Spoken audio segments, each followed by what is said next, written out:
and he just walks over on his knees to this guy in front of the village, and he's just like begging on forgiveness and stuff. And it has nothing to do with the movie.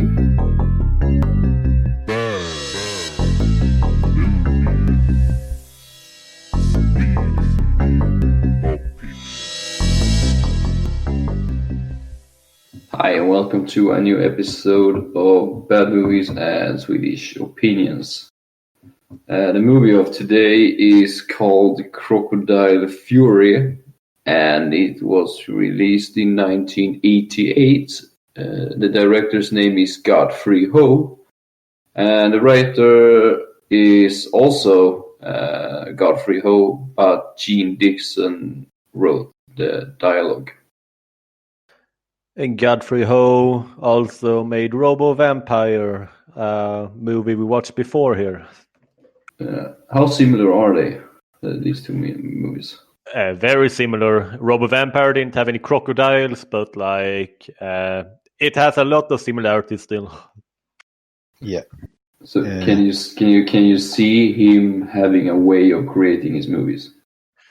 Yes, my thought when I saw this movie is that Godfrey Ho has made a lot of movies. Like, it's a long list. And these two movies are the only ones I've seen with him. But from what I can tell, at least from these two, is that he seems to have some kind of shared universe. Because there are some recurring elements, like the jumping vampires, and also even a character. Because I think the gangster boss in this movie is the same one that was in Robo Vampire. The police agent thing is also in Robo Vampire. I can't remember his role, but apparently he's in that as well. Okay. I haven't seen the other movie. What was it called? For people to find out. Robo Vampire. Yeah, and we did an episode of that. Or, well, not me, but you guys. I had a vacation then. Okay, so today's episode is going to be a bit weird because this movie is very hard to kind of talk in a linear way because the story doesn't really... I don't want to say that it doesn't make sense because maybe it does, but it's very hard to follow. And they have like put in a lot of stuff that for me is feeling to be the same, but they also introduced like subplots, which we will talk a little bit about too.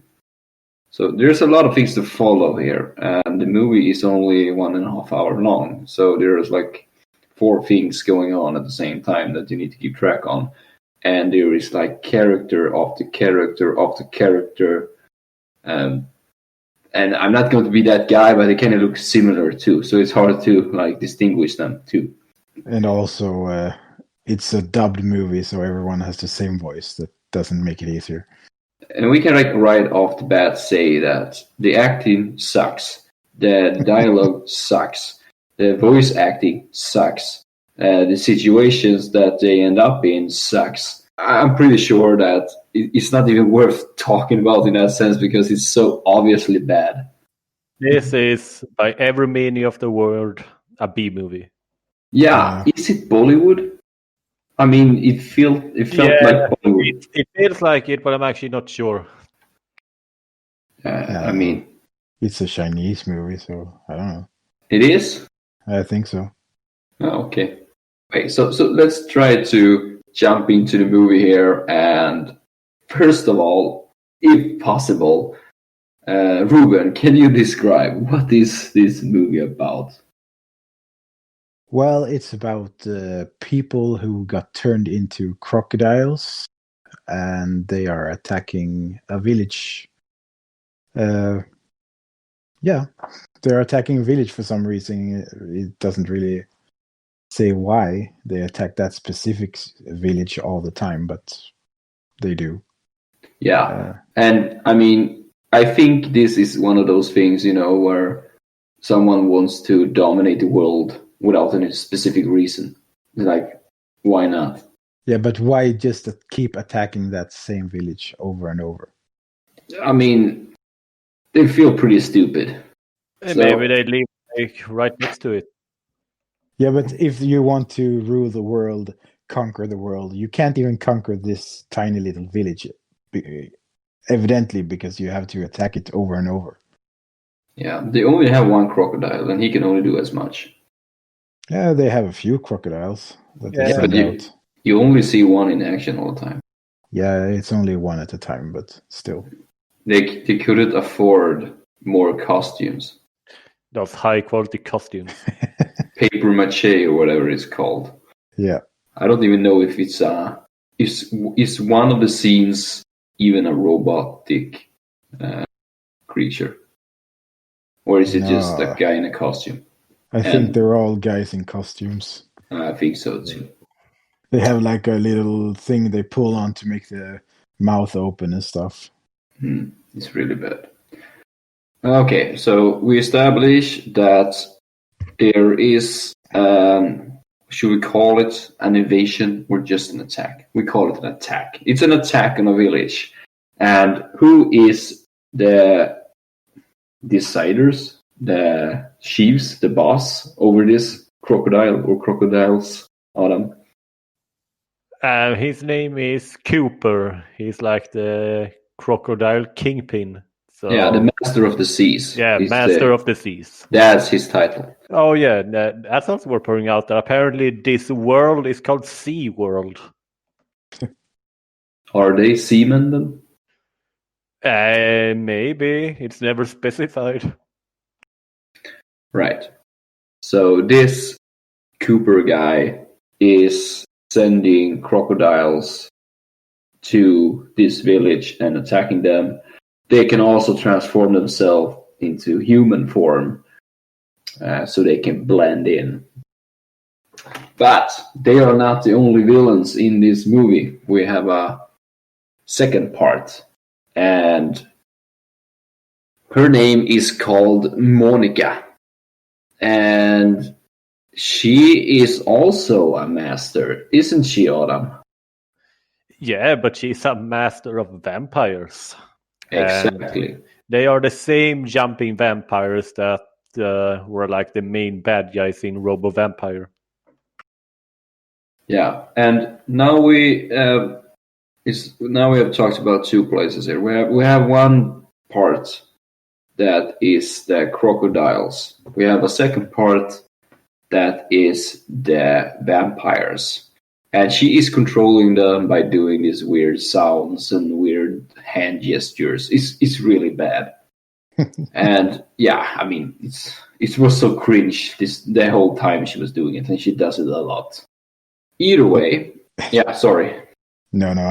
I was just going to mention the weird. There's a scene later on where she, like, I don't know if she creates the vampires in that scene or powers them up or something. Like, she makes one of the vampires spit out a bunch of fish from his mouth. And then, I know. And then another vampire eats those fishes or fish or whatever. I don't know what's going on there, but at the same time as she's doing this, she's like hubba hubba hubba hubba, and that's really bad. Yeah, I don't know if it's a Chinese thing. Either way, we have the vampires, the crocodiles, but also we have a third part, and he is not evil per se. He's actually a good guy, and his name is Bruce, and he is some sort of police guy who is investigating the drug cartel. But now we're talking about the drug cartel, but where does that fit the puzzle, Ruben? Well, he is. They have a connection between him and the vampires, and I believe the crocodile leader as well. They have this. They're making this kind of big joint effort to sell drugs and stuff to make money, and he's the boss of the mob, basically. Yeah. So now the director has a pretty big problem here because he needs to work these stories together. And before we spoil too much, but Autumn, does he succeed with that? I would say no. To be honest, I have no clue what's going on because they keep on jumping between these characters. And the biggest problem I had was that in the village, they get attacked a lot. I mean, every other scene in this movie is them being attacked by a crocodile. And at some point, you might consider to stay away from water, but they don't really do so. Right, Ruben? No, they think it's a great idea to have a swim and have some fun in the water. Even though like 30 people died 5 minutes ago, but oh well. It also raises a lot of questions. If these crocodiles really are people that transform into crocodiles, why would they be stupid enough to fall for an obvious beat like a guy in a cage? Yeah, you mean that they should have like the brain power of a regular human? Yeah, I mean, why wouldn't they if they're people that get into crocodiles? Yeah, I mean, I was a bit surprised in the beginning because among the first scenes where the crocodile is attacking the village, Jack, our hero, jumps into the water and starts wrestling it. And then she just from nowhere is a person that she was the crocodile. But then they're like talking about, and she was in love with Jack. She was his ex, apparently. Christ. Which wants to bone Jack, basically. Yeah, but I don't know why. He's the man. Yeah, so to be fair, he's the only one who can handle the crocodile without getting killed after 3 seconds. And if we want to progress here now, as we're talking about the crocodile attacking, and now Jack is involved in the story because he, what happens then? I guess it's he goes to his mass. I don't know. Right. But does he feel that he needs to take care of this? Or apparently, I don't know. Because he has a wife. Yeah, right. Yeah. Yeah, and I think the thing is that his wife is kidnapped by the crocodiles, right? Yeah. I missed that, I think. I just realized later on that she was kidnapped. And I was confused who his wife was because every woman threw themselves over him, so I have no idea. And everybody has the same haircut. I don't really know her by her name because they call her Peggy, but like it was hard to identify her from the other woman when they just appear on the screen. Yeah. So Jack wants to get his wife back, so he needs to learn how to. I don't even know what he's supposed to learn, but he goes to his master at least, and his master is one sort of sensei, Miyagi thing. And wants to teach him to be cool about it, to relax and not do anything rushed. I'm not really sure what he's supposed to do. I think they're doing or creating a magic weapon too. What is this magic weapon? Yeah, they're like concentrating and making this spear that he uses in the end. That's apparently a magic spear. I don't know. That wooden piece of shit that he is running around with is magic. Apparently. Okay, I missed that. Yeah, so he managed to, get his shit together and to be able to know where his wife is, they use some sort of spell so they can see exactly where she is. They're doing some sort of seance, and then some sort of, wormhole appears and he can look right at her. And it's not a beautiful sight that he gets to see, because the first thing that he gets to see when he managed to do this is that she is being raped by some guy. Is it one of the other crocodiles? Yeah, so he realizes that she is in a crocodile lair. So he needs to get there. That's Jack. Let's move over to Monica and the vampires. What are they doing this whole time? Because she is controlling these vampires and she is sending them out. But who is she sending them out to attack? Adam. Honest to God, I was really confused about that. They want to kill Bruce, the Yes. secret agent. Yes. So Bruce is basically investigating the drug cartel or the drug smuggling or whatever that the vampire mother and the vampire subordinates are doing, and he wants to. I don't really know what his goal is, but he wants to investigate it at least. I never thought I would say these words, but I actually feel I understand this a bit better after watching Robo Vampire. Yeah, it actually makes more sense. Yeah, it does, because now you realize you recognize Rudolph, which in turn means you recognize that and Monica also is part of this drug cartel somehow. And you know from Robo Vampire that their main business is smuggling drugs, and creating vampires using necromancy is just like a side thing they do to support the drug business. They also mentioned that Monica is, or her master was the main villain from Robo Vampire, so she's his disciple. Mm-hmm. Apparently. So that's why she can create vampires. Wow. This is also exciting for me to hear. Yeah, you should watch Robo Vampire. You have been missing a lot.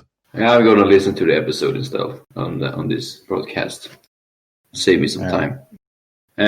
Okay, so Bruce is going to investigate. But she's not only sending vampires. She's also sending a human guy, I think. He is dressed up pretty nice. He has some sort of suit on him. Yeah, but it's Rudolph. It's Rudolph, yeah. And I don't even know why he's in the movie. Is he supposed to be some sort of to create dialogue between Monica and Rudolph for us to understand what's going on in the movie?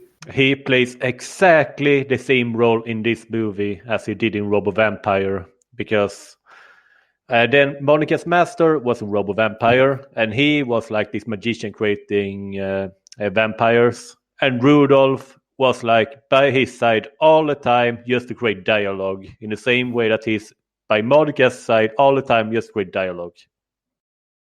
Yeah. And Bruce is being attacked, but he managed to get out alive.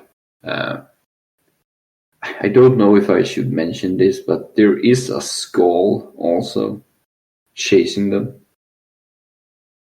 Like a human skull, a dead one, is flying around and biting people. Yeah, it's really weird. I mean, I'm just going to say it. You can do whatever you want with the information because I'm not going to even comment it. But there is this part in the movie too that I have absolutely it doesn't make sense. Okay, so Bruce advances further on, and I don't even know what he's doing after this, so let's leave him.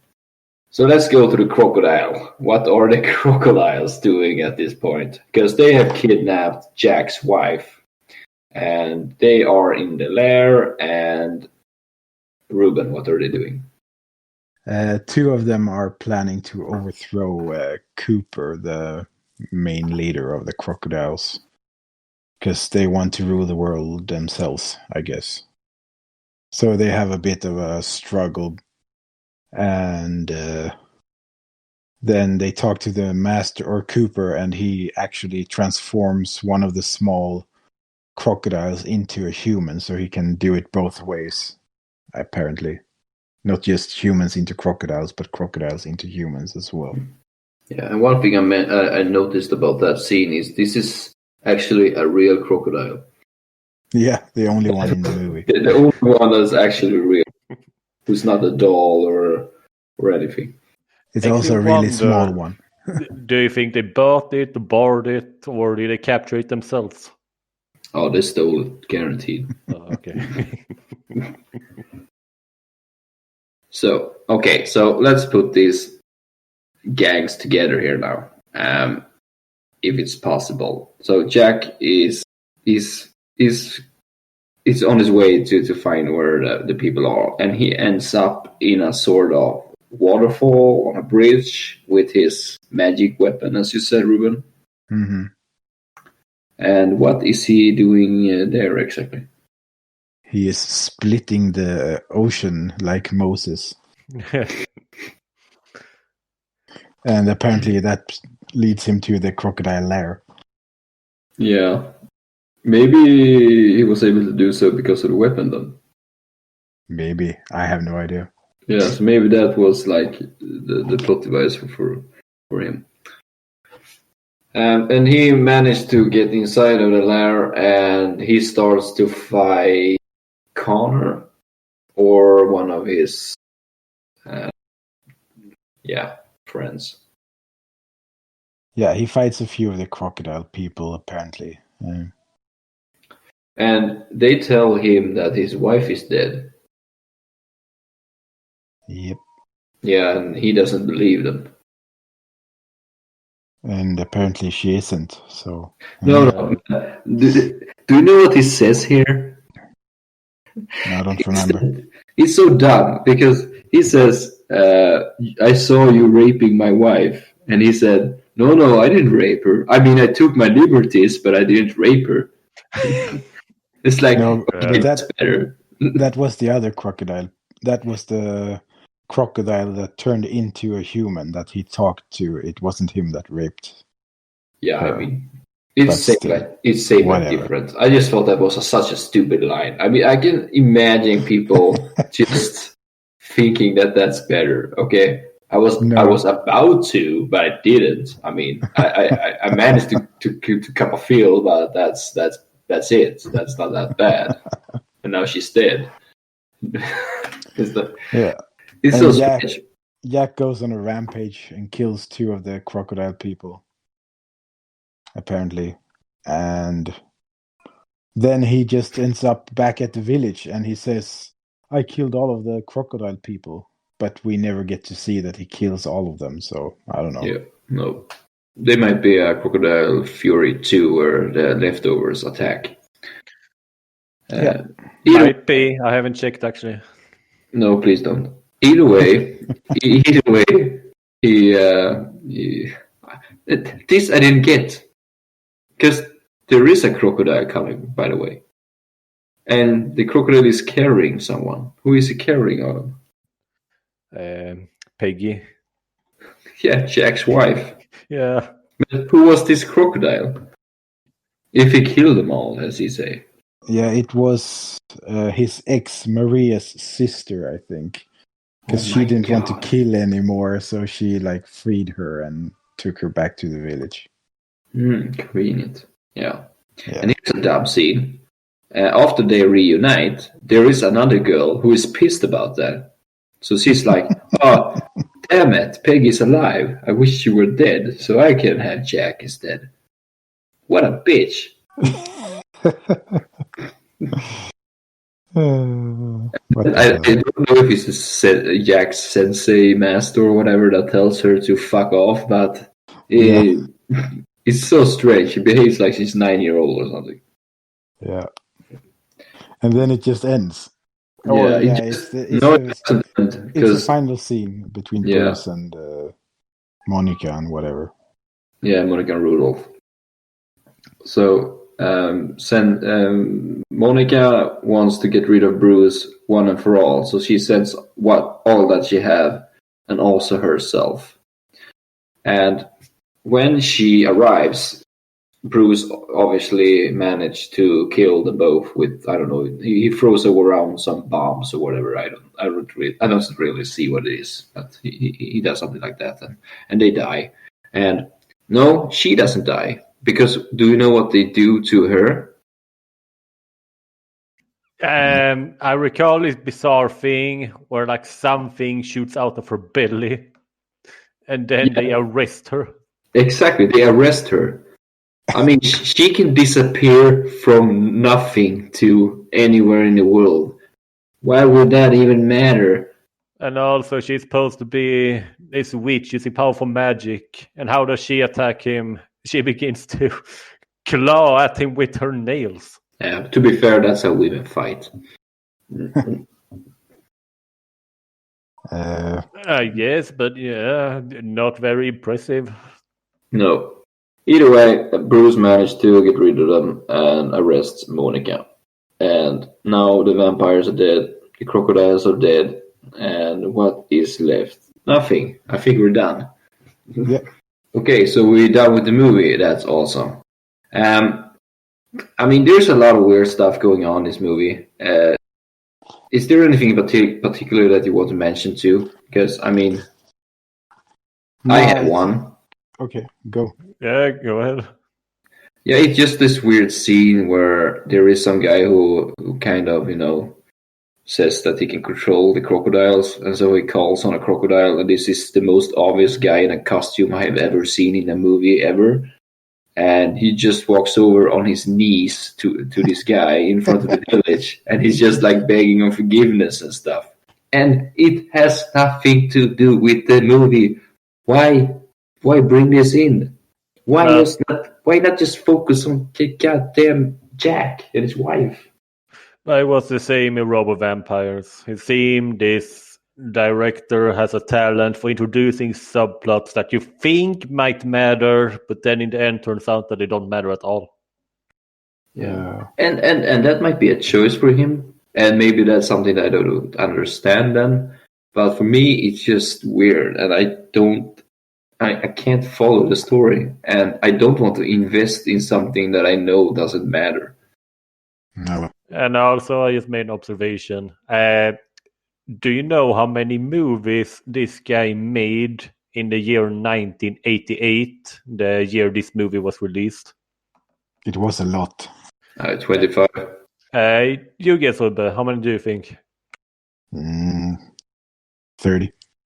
38. Nice. Oh, crap. He was a busy man. And that kind of, puts the bar somewhere.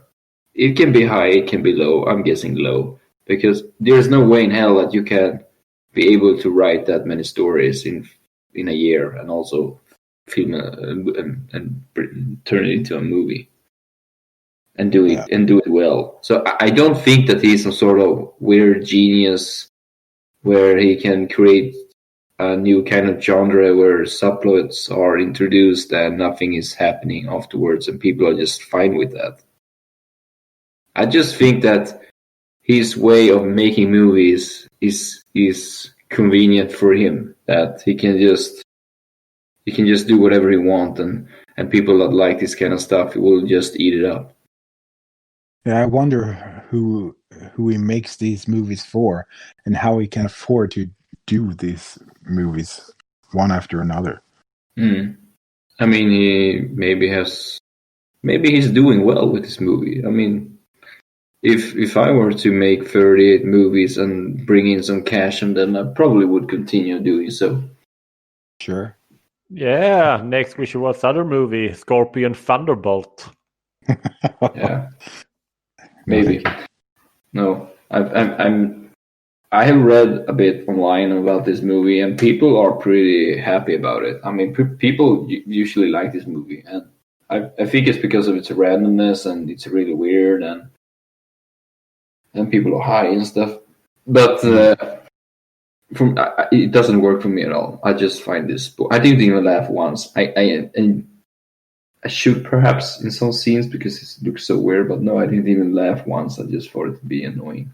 If you want to watch this kind of movie, I think that you have to be one of two kinds of people. Either you really, really like this kind of B Bollywood movies and you can appreciate them just for like how strange they are, or you're people like us and you just hate yourself. There actually was one scene that I actually laughed a lot at. I don't know why. It was this like pervert who was sitting in a boat. Oh, yeah. And he was trying to lure this woman into his boat so he could rape her. He's like, "Oh, I have." He was talking like in a really weird, cringy voice. Like, yeah, he had this really, really rapey laugh also. Yeah. Well, I have this jewelry. You can have this. Oh, it looks beautiful on you. And then he like throws something over her and just starts raping her. And then the crocodile shows up and disturbs them, so he pokes his head out and calls the crocodile a pervert. Like, what the hell? There are so many rape scenes in this movie. Like, really a lot. I mean, I can come up 3 on top of my head. Yeah,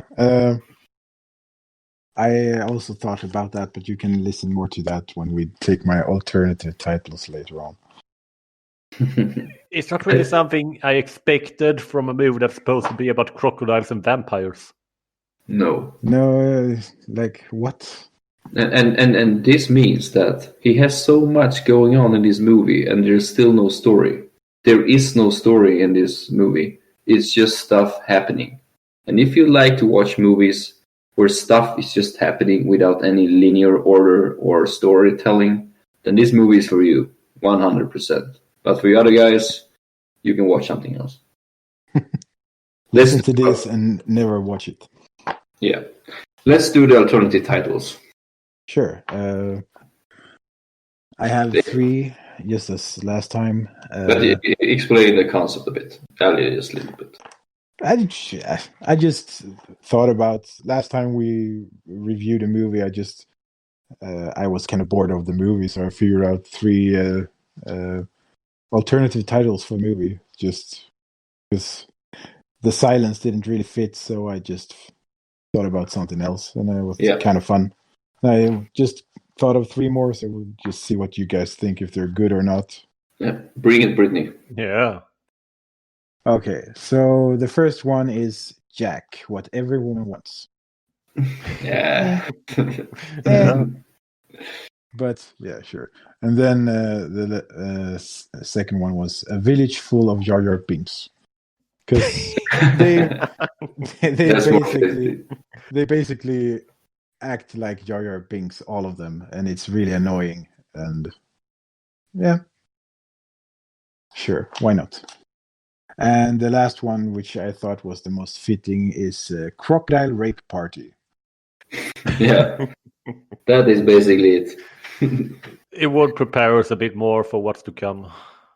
Yeah. Okay, so let's rate it now. So I can continue. As I said at the beginning, there's no need to talk about the acting, the voice acting, the special effects, the dialogue, the scenery, or anything like that, because it's the lowest of the low. It's really bad. And you can obviously appreciate bad quality and low budget effects, but I don't know what it is in this movie, but it was just irritating. I didn't really feel like they even tried. I feel like they were trying to get away with the bad effects, not that they were doing the best that they could. They were just thinking that the audience will accept it if we do it bad enough, and the same throughout the movie. So no, I do not like the effects, and I do not buy it. The storytelling is the biggest problem here. There are so many stuff going on here. There is no story. There is character, and the characters have some sort of goal, but we're talking about 5 minutes goals. There's nothing in the long run for them, and the director is very aware of this, and that is why he introduced so many stuff going on, so that we wouldn't notice that he has no clue what is going on in this movie, and he's just winging it and coming up with scenes as the day is going on. And so, with that said, I'm going to give this a 1 out of 10. So I feel it's impossible to not compare it to Robo Vampire, because same director and they're so similar. And I enjoyed Robo Vampire more because I laughed a lot more in that, because it was so many stupidly funny scenes in Robo Vampires, because vampires were jumping around and they did it in so stupid ways when they fought and everything. And I never thought I would ever say this, but the plot was actually easier to follow in Robo Vampire than in this one. That being said, it's not unwatchable, and I actually had a few laughs here and there still, so I'm going to give this one 3 out of 10. Okay. I actually had the opposite reaction to Robo Vampire versus this. So I actually thought this was easier to follow than Robo Vampire. But But maybe that's because there wasn't much happening, I guess. But one thing that really helped this movie compared to Robo Vampires is that the characters were actually called by name in this one. We struggled to figure out who anyone was in Robo Vampire because they didn't use names. And of course, the effects in this movie, they were terrible, but I find it pretty funny, especially that scene with a crocodile crawling on his knees. And I mean, the dubbing was pretty bad. They all sound really hyped up, like they're a 1920s recording or something, and they're pretty cringe. And yeah, there's a lot of chaos in this movie. It's just a lot of crocodile killing, and the effects are so bad that it's just exhausting to look at. And the vampire subplot is pretty much useless. Movie would have been fine without it, but I guess he wants to make his own Robo Vampire universe or whatever. That said, I actually thought this was better than Robo Vampire, so I'm going to give it a 4 out of 10. That said, I wouldn't be sad if we never saw any more of his movies. Mm-hmm. Yeah, the problem with our podcast is that we need to watch these kind of movies, so I would not hold my breath. But there's a lot of movies out there, and hopefully we can see someone else, or that you contact us at bmso.contact@gmail.com and give us suggestions and comments. We would really appreciate it. Otherwise, we have no choice but to watch another Godfrey Ho movie. Yeah, exactly. So, that said, see you next time. Bye. Bye.